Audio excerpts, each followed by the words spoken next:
Michel Dreyfus, professeur de gynécologie obstétrique au CHU de Caen.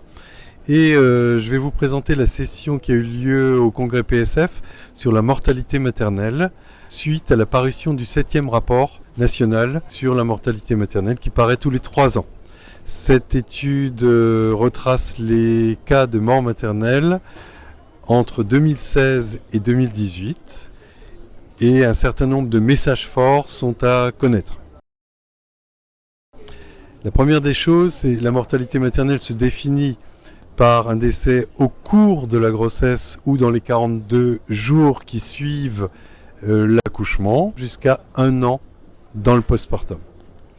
En France, nous avons un taux qui est pour le dernier triennium de 2016 à 2018 de 11,8 décès pour 100 000 naissances vivantes.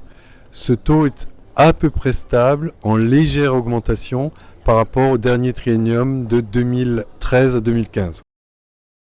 Les gros facteurs de risque sont notamment l'âge de la patiente, ce qui est bien connu, et par rapport à une population de référence de 24 à 29 ans, le risque pour une femme de plus de 40 ans est multiplié par 4,5, et au-delà de 35 ans, il est multiplié par 2,5. Autre facteur de risque qui concerne les populations de femmes nées hors de France, et ce risque notamment pour les populations d'Afrique subsaharienne est très élevé. Les deux autres facteurs qui caractérisent les femmes sont la vulnérabilité sociale et l'obésité, puisque les cas ayant une femme obèse décédée représentent environ 25%, alors que dans l'enquête nationale périnatale, il y avait 12% de femmes obèses. L'autre caractéristique de ce rapport, c'est qu'on voit une discordance dans les régions françaises. Anciennement, les départements et régions d'outre-mer étaient avec un risque bien plus important.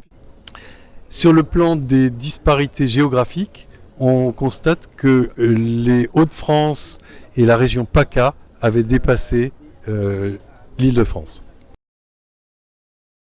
À quel moment surviennent ces décès ? 33% surviennent dans les 24 heures ou dans les 7 jours qui suivent l'accouchement.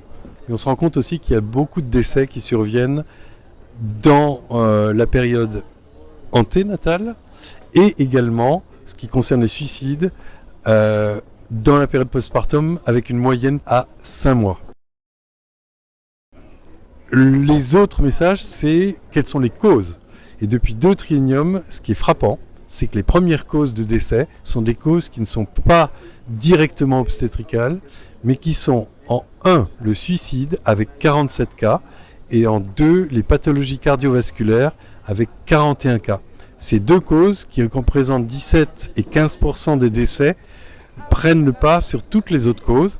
L'hémorragie du postpartum, qui était la première cause jusqu'en 2013, est passée à la 5e cause. Ça veut dire que les gens qui travaillent dans les maternités, qui ont été impactés par ces rapports, par les recommandations des sociétés savantes, ont pris le problème à bras-le-corps. En tout cas, on ne meurt plus par atonie utérine en France.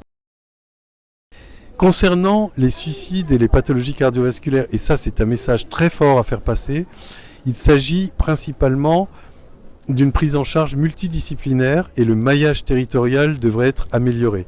Par exemple pour les suicides, ces femmes sont généralement peu diagnostiquées quand elles font des dépressions, en cours de grossesse, dans le postpartum immédiat, et que lorsqu'elles ont des pathologies psychiatriques, les échanges et la communication avec les psychiatres, avec les médecins traitants, avec les PMI se fait mal, et souvent ces femmes sont délaissées dans le postpartum, et on aboutit à des pics de décès en moyenne à 5 mois, avec des suicides éminemment violents, comme des pendaisons, ou des précipitations sous un train ou sous un pont.